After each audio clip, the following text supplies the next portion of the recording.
Right breaking news చూస్తున్నాం. Telangana CM Revanth Reddy సాయంత్రం ఢిల్లీకి వెళ్లబోతున్నారు. రాత్రి 9:30కు శంషాబాద్ ఎయిర్పోర్ట్ నుంచి ఢిల్లీకి ఆయన బయలుదేరుతారు.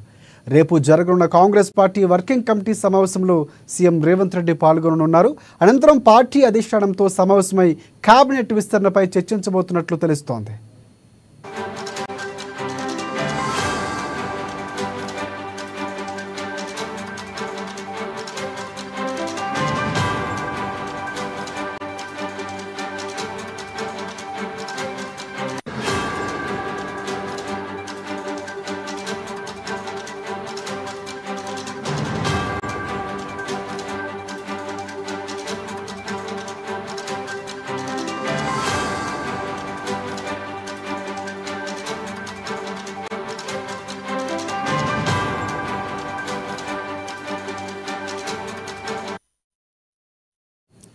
రైట్ తెలంగాణ సీఎం రేవంత్ రెడ్డి సాయంత్రం ఢిల్లీకి వెళ్లనున్నారు. రాత్రి 9:30కు శంషాబాద్ ఎయిర్పోర్ట్ నుంచి ఢిల్లీకి బయలుదేరుతారు. రేపు జరగనున్న కాంగ్రెస్ పార్టీ వర్కింగ్ కమిటీ సమావేశంలో సీఎం రేవంత్ పాల్గొంటారు. అనంతరం పార్టీ అధిష్టానంతో సమావేశమై కేబినెట్ విస్తరణపై చర్చించబోతున్నట్లు సమాచారం అందుతోంది. దీనికి సంబంధించి పూర్తి అప్డేట్స్ అందించేందుకు మా ప్రతినిధి రాంబాబు మనకి లైవ్లో సిద్ధంగా ఉన్నారు. ఎస్ రాంబాబు, చెప్పండి. రాజశేఖర్ ముఖ్యమంత్రి రేవంత్ రెడ్డి ఈరోజు సాయంత్రం ఢిల్లీకి బయలుదేరి వెళ్ళనున్నారు. రేపు జరిగేటువంటి సిడబ్ల్యూసి కాంగ్రెస్ వర్కింగ్ కమిటీ సమావేశానికి ముఖ్యమంత్రి రేవంత్ రెడ్డి హాజరు కాబోతున్నారు. టీపీసీసీ అధ్యక్షులు మహేష్ కుమార్ గౌడ్ను ఇద్దరు కలిసి కూడా ఢిల్లీకి ఈరోజు సాయంత్రం 9:30కు శంషాబాద్ ఎయిర్పోర్ట్ నుండి ఢిల్లీకి బయలుదేరి వెళ్తారు.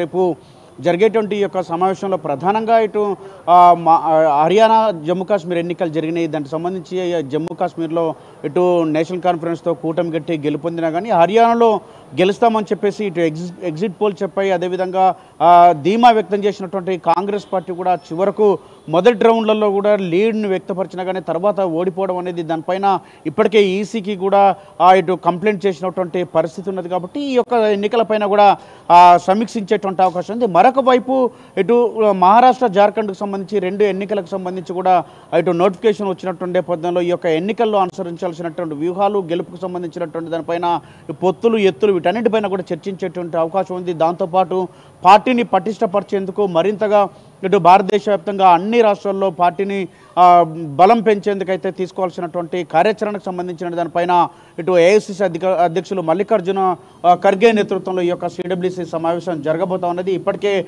తెలంగాణకు సంబంధించినటువంటి నేతలకు కూడా ఈ యొక్క మహారాష్ట్ర ఎన్నికలకు ఇన్ఛార్జిగా నియమించినటువంటి పరిస్థితిని మనం చూస్తూ ఉన్నాం. కాబట్టి ఈ యొక్క ఎన్నికలను అత్యంత ప్రతిష్టాత్మకంగా తీసుకున్నటువంటి ఈ సిడబ్ల్యూసి కాంగ్రెస్ పార్టీ రేపు సిడబ్ల్యూసిలో దీనిపైన చర్చించేటువంటి అవకాశం ఉంది. మరొకవైపు ఈ యొక్క సమావేశం తర్వాత ఏఐసిసి పెద్దలను కలిసి రాష్ట్ర మంత్రివర్గ విస్తరణపై కూడా ముఖ్యమంత్రి మాట్లాడేటువంటి అవకాశం ఉంది. ఇప్పటికే ప్రతిసారి ఢిల్లీ వెళ్ళినప్పుడల్లా మంత్రివర్గ విస్తరణ జరుగుతుందని చెప్పేసి ఆశావాహులు తమ ఆశాభావాన్ని వ్యక్తం చేసినా కానీ చివరికి అది మంత్రివర్గ విస్తరణపైన ఎలాంటి చర్చ లేకుండానే మరి ఢిల్లీ నుండి వస్తున్నటువంటి ముఖ్యమంత్రి ఈసారి ఖచ్చితంగా ఢిల్లీలో ఈ యొక్క మంత్రివర్గ విస్తరణ పైన చర్చ జరుగుతుందని చెప్పి దీనిపైన ఎందుకంటే పరిపాలనకు సంబంధించినటువంటి అంశంలో ఇంకా మంత్రివర్గ విస్తరణ కొంత పూర్తి స్థాయిలో జరగాల్సినటువంటి అవసరం ఉందని చెప్పేసి కొన్ని జిల్లాలకు కూడా మంత్రివర్గం లేకపోవడంతో ఇబ్బంది అవుతుందని భావించినటువంటి రేవంత్ రెడ్డి ముఖ్యంగా ఈ యొక్క మంత్రివర్గాన్ని విస్తరించాలని చెప్పి భావిస్తున్నారు.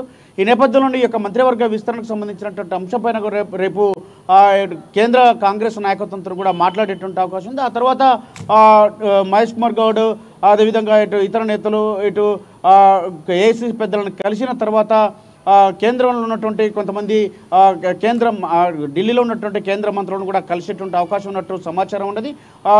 ఈ యొక్క సమావేశం తర్వాత ముఖ్యమంత్రి తిరిగి హైదరాబాద్కు చేరుకోనున్నారు. రాజశేఖర్, రైట్, ఒకటి అంటే సిడబ్ల్యూసీకి సంబంధించి అంటే ఇప్పుడే అనౌన్స్మెంట్ వచ్చినటువంటి పరిస్థితి కనిపిస్తుంది. షెడ్యూల్ కూడా విడుదలైంది. ఇటువైపు జార్ఖండ్కు సంబంధించి మహారాష్ట్ర చాలా కీలకం. అక్కడ హేమంత్ సోరెన్కి సంబంధించి కూడా బీజేపీ పార్టీలో చేరడం, అక్కడ ఇండియా కూటమిలో భాగంగా ఉన్నటువంటి పార్టీ జేఎంఎంకి సంబంధించి కూడా అక్కడ ఉన్నటువంటి పరిస్థితులు కానీ వీటిపై కూడా ఏమైనా మాట్లాడే అవకాశం ఉందా? రేవంత్ రెడ్డి గతంలో చూసుకుంటే ఇక్కడ అధికారం వచ్చినటువంటి పార్టీకి సంబంధించినటువంటి రాష్ట్రాల్లో పర్యటించడం, అక్కడ ప్రచారం కూడా చేసి కీలక పాత్ర పోషించారు. సో ఆ బాధ్యతలకు సంబంధించి కూడా ఏమైనా డిస్కషన్స్కి వచ్చే అవకాశం ఉందంటారా? తప్పకుండా రాజశేఖర్, జేఎంఎంతో కలిసి జార్ఖండ్లో నడుస్తున్నటువంటి కాంగ్రెస్ పార్టీ ఇక్కడ మహారాష్ట్రలో కూడా శివసేన అదేవిధంగా నేషనల్ కాన్ఫరెన్స్ అంటే శరద్ పవార్కి సంబంధించినటువంటి ఈ యొక్క పార్టీతోటి కలిసి వెళ్తున్నటువంటి నేపథ్యంలో ఎన్సీపీ తోటి ఇటు ఉద్ధవ్ ఠాక్రేకి సంబంధించినటువంటి శివసేనతో కలిసి పొత్తులో వెళ్తున్నటువంటి నేపథ్యంలో మరి ఈసారి పొత్తు చర్చ ఉంటుందా లేదా, లేకపోతే పొత్తులతో వెళ్తారా లేదా అనేది కూడా రేపు సిడబ్ల్యూసీలో తెలిసేటువంటి అవకాశం ఉంది.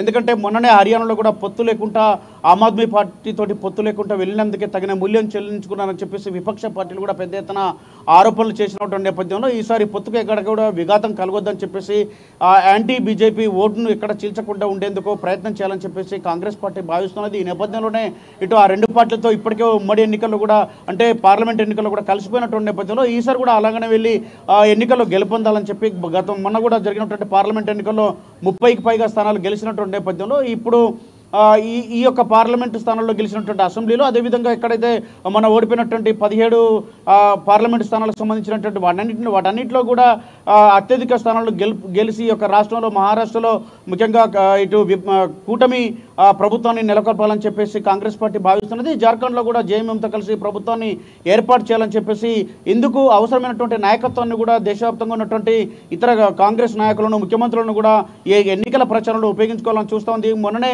హర్యానా ఎన్నికల ఉత్తరాదిలో కూడా ఆ ఎన్నికల ప్రచారంలో పాల్గొంటారు రేవంత్ రెడ్డిని భావించినా కానీ హర్యానా ఎన్నికలకు వెళ్ళలేకపోవడంతో ఈసారి ఖచ్చితంగా ఇటు ఈ యొక్క జార్ఖండ్ అదేవిధంగా మహారాష్ట్రకు సంబంధించి అలాగే రాబాబు ఒకటి వాయనాడుకు సంబంధించి కూడా ఒక అంశం ఉంది. వాయనాడులో ఎవరు పోటీ చేయబోతున్నారు? ప్రియాంక ఈసారి వాయనాడులో పోటీలు ఉండబోతున్నటువంటి ప్రచారం జరుగుతుంది. సో దానికి ఒక క్లారిటీ కూడా అక్కడ ఉండే అవకాశం ఉందంటారా? తప్పకుండా ప్రియాంక గాంధీ వాయనాడు నుంచి పోటీ చేస్తారని చెప్పేసి ఇప్పటికే ప్రకటించిన నేపథ్యంలో రేపు దానిపైన కూడా చర్చించేటువంటి అవకాశం అయితే కనపడతా ఉన్నది. ఇటు రాహుల్ గాంధీ వాయనాడులో కూడా గెలిచిన తర్వాత ఇటు 2 స్థానాల్లో గెలవడంతో అక్కడ రాజీనామా చేసినటువంటి నేపథ్యంలో ఇటు ఉప ఎన్నిక వచ్చింది కాబట్టి ఈ ఉప ఎన్నికలో కేరళలో అత్యంత బలమైనటువంటి నియోజకవర్గం వాయనాడు కాబట్టి వాయనాడులో ఖచ్చితంగా కాంగ్రెస్ గెలవడానికి ఎక్కువ అవకాశాలు ఉన్నాయి. అక్కడ నుండే ఇప్పటి వరకు కూడా ఇటు ప్రత్యక్ష రాజకీయాల్లోకి అంటే ఎన్నికల్లోకి రానటువంటి ప్రియాంక గాంధీ కూడా ఎన్నికల్లో పోటీ చేసేటువంటి అవకాశం అంటే పోటీ చేస్తారని ప్రకటించిన నేపథ్యంలో ఈ యొక్క వాయనాడులో అనుసరించాల్సిన వ్యూహం అక్కడ గెలిపించుకోవాల్సినటువంటి అవసరాన్ని కూడా సిడబ్ల్యూసీ అయితే దీంట్లో చర్చించేటువంటి అవకాశం ఉంది. ఈ ఎన్నికల ప్రచారాన్ని కూడా తెలుగు వాళ్ళు ఎక్కడైతే ఉంటారో అక్కడ ఈ యొక్క తెలుగు రాష్ట్రాల్లో ఉన్నటువంటి మంత్రులను కానీ ముఖ్యమంత్రిని కానీ ఇతర నేతలను కూడా ఎన్నికల ప్రచారానికి పిలవాలని చెప్పి సిడబ్ల్యూసీ కూడా ఇప్పటికే భావించిన నేపథ్యంలో ఈ యొక్క ప్రచారంలో మన రాష్ట్రానికి సంబంధించిన నేతలు కూడా ఉండబోతున్నట్టు తెలుస్తా ఉన్నది. రాజశేఖర్ రైట్ రాంబాబు ఒకటి అంటే ఇందాక మనం మాట్లాడుతూ కూడా ఢిల్లీ వెళ్ళిన ప్రతిసారి కూడా అక్కడ ఉన్నటువంటి పరిస్థితులకు సంబంధించి రేవంత్ రెడ్డి మాట్లాడుతున్నటువంటి పరిస్థితి కనిపిస్తుంది. క్యాబినెట్ విస్తరణ అనేది ప్రతిసారి కూడా ఊరుస్తున్నటువంటి అంశం మన వార్తల్లో ఉన్నటువంటి అంశంగా ఈసారి ఎందుకంటే ఇక్కడ కులగణన చాలా ప్రధానంగా ఉన్నటువంటి అంశంగా చెప్పుకోవచ్చు. ఆ జరిగిన తర్వాతే ఇక్కడ ఉన్నటువంటి స్థానిక సంస్థల ఎన్నికలు వెళ్ళబోతున్నటువంటి ఒక సమాచారం అయితే కాంగ్రెస్ పార్టీ వర్గాల నుంచి వినిపిస్తుంది. సో దానికి సంబంధించి ప్రధానంగా డిస్కషన్ ఉండే అవకాశం కనిపిస్తుందా? సమావేశంలో చర్చించే అవకాశం కనిపిస్తుందా? దాంతోపాటుగా ఇక్కడ చాలామంది ఆశావాహులు ఉన్నారు. సీనియర్లుగా ఉన్నటువంటి వారందరూ కూడా వారి అభిప్రాయాన్ని ఈ మధ్యన వ్యక్తం చేస్తున్నటువంటి పరిస్థితి కనిపిస్తుంది. తాము ఖచ్చితంగా అధిష్టానం న్యాయం చేస్తుంది, మాకు సముచితమైనటువంటి స్థానం కల్పిస్తుంది, పదవిగా ఆశిస్తున్నటువంటి పరిస్థితి కనిపిస్తుంది. సో ఈ జాబితాకు సంబంధించి కూడా ప్రధానంగా చర్చించే అవకాశం కనిపిస్తుంది. ఈ జాబితాలో ఎవరుండే అవకాశం ఉందంటారు? ఇప్పటికే ఇటు హైదరాబాద్ కానీ లేకపోతే ఆదిలాబాద్ కానీ లేకపోతే అదేవిధంగా నిజామాబాద్ సంబంధించినటువంటి ఈ యొక్క జిల్లాలకు ఇంతవరకు అయితే మంత్రివర్గ విస్తరణలో అవకాశం దక్కలేదు. ఈ జిల్లాలకు కూడా అవకాశం దక్కాలని చెప్పేసి ఇప్పటికే ఇటు రంగారెడ్డి జిల్లాకు కూడా అవకాశం దక్కలేదు కాబట్టి ఉమ్మడి 4 జిల్లాలకైతే ఇంతవరకు మంత్రివర్గంలో చోట్లేనందున అక్కడి నుంచి కూడా భారీ ఎత్తున ఇటు ఆశావాళ్ళు అయితే తమకు ఇటు మంత్రివర్గంలో స్థానం దక్కుతుందని చెప్పేసి ఆశాభావాన్ని వ్యక్తం చేస్తూ ఉన్నారు. కానీ ఇప్పటికే పోటీ ఎక్కువైనటువంటి నేపథ్యంలో రేవంత్ రెడ్డిని ఈ యొక్క నిర్ణయం తీసుకోమని చెప్పి ఇప్పటికే ఇటు కేంద్ర నాయకత్వం చెప్పినా కానీ ఈ యొక్క మంత్రివర్గ విస్తరణకు సంబంధించినటువంటి వ్యవహారంలో ఆచితూచి వ్యవహరిస్తున్నటువంటి రేవంత్ రెడ్డి పూర్తి స్థాయిగా ఇటు కేంద్ర నాయకత్వానికి అప్పగిస్తూ ఈ యొక్క నిర్ణయాన్ని కేంద్ర నాయకత్వమే ప్రకటించాలని చెప్పి కూడా చెప్పినటువంటి పరిస్థితి ఉన్నది. కానీ ఎవరికి ఇస్తే బాగుంటుందనే మాత్రం సూచన మాత్రం చేసేటువంటి అవకాశం ఉంది. అటు ఢిల్లీలో ఇదివరకు జరిగినటువంటి సమావేశంలో రాహుల్ గాంధీ కానీ కేసీ వేణుగోపాల్తో జరిగినటువంటి సమావేశంలో ఖర్గే కూడా ఇటు ఈ యొక్క మంత్రివర్గ విస్తరణ సంబంధించి రేవంత్ రెడ్డికి పూర్తి స్వేచ్ఛ ఇచ్చినా కానీ రేవంత్ రెడ్డి మాత్రం కేంద్ర నాయకత్వంతోనే ఈ ప్రకటన చేయించేటువంటి అవకాశం కనపడుతుంది. రాంబాబు ఇంకొక అంశం ప్రధానంగా కొండా సురేఖ అంశం కూడా కొంతవరకు ఆ పార్టీకి సంబంధించిన వారి కంప్లైంట్స్ ఇస్తున్నటువంటి వార్తలు కూడా వస్తున్నాయి. సో దానికి సంబంధించి అక్కడికి అధిష్టానం ముందు పెట్టే అవకాశం కనిపిస్తుందా? కొండా సురేఖకు సంబంధించినటువంటి అంశంలో ఇప్పటికే ఇటు పిసిసి అధ్యక్షులు కానీ లేకపోతే రాష్ట్ర నాయకత్వం కానీ ఇటు ముఖ్యమంత్రి కానీ ఈ యొక్క అంశంలో జరిగినటువంటి దానిపైన ఇప్పటికే పిసిసి అధ్యక్షులు అయితే ఇద్దరిని అక్కడ ఉన్నటువంటి వరంగల్ జిల్లాలో జరిగినటువంటి ఈ యొక్క సంఘటనకు సంబంధించి కూడా అక్కడి నేతలను కూడా పిలిపించి మాట్లాడినటువంటి పరిస్థితి ఉంది. ఇంకో మరోసారి ఇలాంటి సంఘటన పునరావృతం కాకూడదని కూడా ఇద్దరు నేతలకు హెచ్చరించినట్టు తెలుస్తూ ఉంది. మరొకవైపు ఇటు వేరే ఎమ్మెల్యే ఉన్నటువంటి స్థానంలోకి ఇటు కొండా సురేఖ ఒక మంత్రిగా వెళ్ళి ఒక సిఐ సీట్లో కూర్చోవడం కూడా దానిపైన కూడా పిసిసి దృష్టికి వచ్చినట్టు తెలుస్తూ ఉంది. ఈ నేపథ్యంలోనే ఇలాంటి సంఘటనలు మరోసారి జరగొద్దని చెప్పి కార్యకర్తలకు సంబంధించినటువంటి అంశంలో ఇద్దరు కలిసి కూర్చొని మాట్లాడుకోవాలి. ఎక్కడైనా పొరపచ్చులు ఉన్నా ఎక్కడైనా ఇబ్బందులు ఉన్నా కానీ మాట్లాడుకోవాలి, కానీ ఇలా గొడవలు పడొద్దని కూడా ఈ పిసిసి నుండి హెచ్చరికలు జారీ చేసినట్టు తెలుస్తూ ఉంది.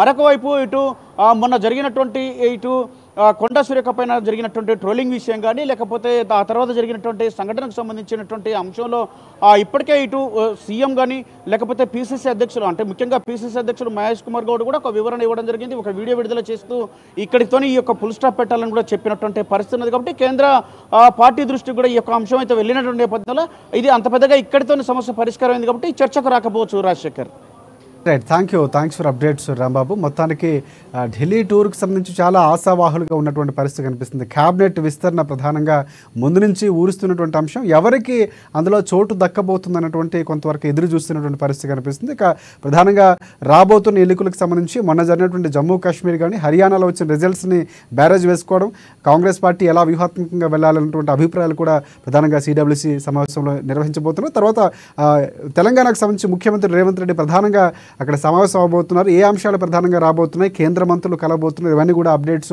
త్వరలో మనకు రాబోతున్నాయి. మొత్తానికి టూర్పై కొంతవరకు ఆసక్తి అయితే మాత్రం ఉన్నటువంటి పరిస్థితి కనిపిస్తుంది.